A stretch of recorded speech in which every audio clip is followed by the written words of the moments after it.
హైదరాబాద్లో air quality రోజురోజుకు పడిపోతుంది. కాలుష్యం తీవ్ర స్థాయికి చేరి వాతావరణంలో ప్రాణవాయువు పడిపోతుంది. ఎయిర్ క్వాలిటీ ఇండెక్స్ సిటీలో పరిస్థితికి అద్దం పడుతోంది. ఇండస్ట్రియల్ ఏరియాలో ఈ సమస్య అధికంగా ఉంటుంది. 50 నుంచి 100 మధ్యలో ఉండాల్సిన ఎయిర్ క్వాలిటీ ఇండెక్స్ సిటీలోని అనేక ఏరియాల్లో 100 నుంచి 150 మధ్య ఉంది. ప్రపంచ ఆరోగ్య సంస్థ సూచించిన ఎయిర్ క్వాలిటీ ప్రమాణాల కంటే సిటీలో 3.1% రెట్లు ఎక్కువగా ఉన్నట్లు Hyderabad air quality index site కూడా చెబుతోంది.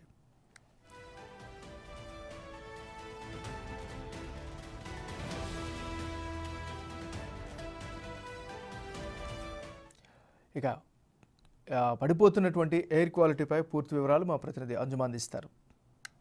సిటీలో రోజురోజుకు వాయు కాలుష్యం పెరిగిపోతుంది. ముఖ్యంగా పరిశ్రమల వైపు ఉండేటువంటి నివాసితులైతే అనారోగ్యాల పాలవుతున్నారు.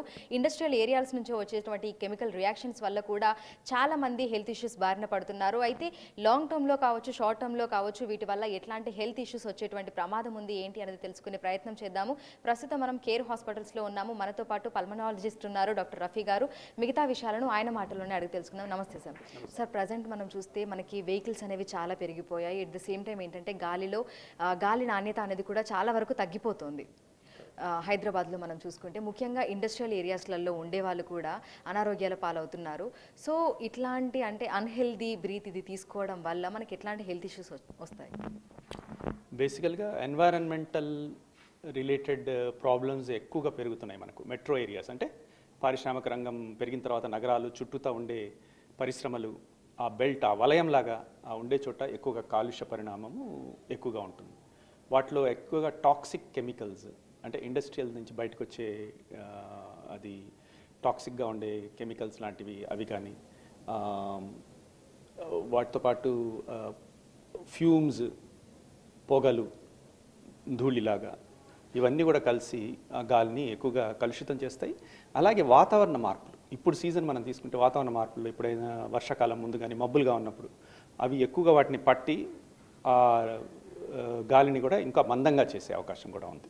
కాబట్టి ఎక్కువగా వాళ్ళని మనం చూస్తున్నాం, ఇబ్బంది పడే అవకాశం ఉంది. అయితే వీటిల్లో మామూలుగా ఆరోగ్యంగా ఉన్నవాళ్ళు, వయసులో ఉన్నవాళ్ళు, చిన్నపిల్లలు కాకుండా, వృద్ధులు కాకుండా, కోమార్బిడిటీస్ లేకుండా అంటే ఇతరత్ర వ్యాధులతో బాధపడకుండా మామూలుగా ఉండే వాళ్ళు ఎక్కువ మనకు తేడా తెలియకపోవచ్చు. కానీ ఎక్కువగా ఇబ్బంది పడేవాళ్ళు మీరు చూస్తే వృద్ధులు కానీ, చిన్నపిల్లలు కానీ, ఇంకా ఏదైనా diabetes, COPD, smokers, lung infections ఉన్నవాళ్ళు, పోస్ట్ వైరల్, ఇప్పుడు మనం చూసాం పోస్ట్ కోవిడ్ తర్వాత కూడా చాలామంది యూజువల్గా శ్వాస తీసుకోవడంలో ఇబ్బంది పడడం ఇలాంటివి జరిగాయి. ఇలాంటి ప్లస్ ఇంకో గర్భిణులు కానీ, అంటే వేరే ఇతరత్ర రెగ్యులర్గా ఉండకుండా కొద్దిగా మార్పులు ఉన్న బాడీతో పాటు ఇట్లా వీళ్ళందరూ కూడా ఎక్కువ ఇబ్బంది పడే అవకాశం ఈ బయట వలయంలాగా ఇట్లా ఉన్న వాతావరణం ఇండస్ట్రియల్ ఏరియాస్లో ఎక్కువగా ఉండే అవకాశం ఉంటుంది. వాళ్ళు ఎక్కువ వారిని పడి దాంతో దగ్గు, తెమడ, శ్వాస తీసుకోవడం ఇబ్బంది కావడము, అవి అక్యూట్గా కూడా ఉండొచ్చు. అవి అలాగే కన్సిస్టెంట్గా అంటే మరలా అలాగే అలాంటి వాతావరణంలోనే ఉండడం వలన, ఎక్కువ రోజులుగా ఉండడం వలన కాన్స్టెంట్గా ఊపిరితిత్తుల్లో మార్పులు కూడా చేకూరుతాయి. ఆ మార్పులు రావడం అంటే ఫిక్స్డ్ ఎయిర్వే లాగా ఒక ఆస్త్మా లాగా బిహేవ్ చేస్తుంది. అంటే ఆస్త్మా అని కాదు, బట్ ఈ ఎయిర్వే అబ్స్ట్రక్టివ్ డిసీజెస్ అనేది డెవలప్ అయ్యే అవకాశం చాలా ఎక్కువగా ఉంటుంది. సో మనకు నార్మల్గా సీజన్లు మారుతున్నప్పుడు మనం చూసుకుంటే సమ్మర్లో ఒక విధంగా ఉంటుంది పరిస్థితి, వింటర్లో ఒక విధంగా, ఇప్పుడు మాన్సూన్ వచ్చేసరికి ఇంకొక విధంగా మనకు పరిస్థితి అనేది ఉంటుంది.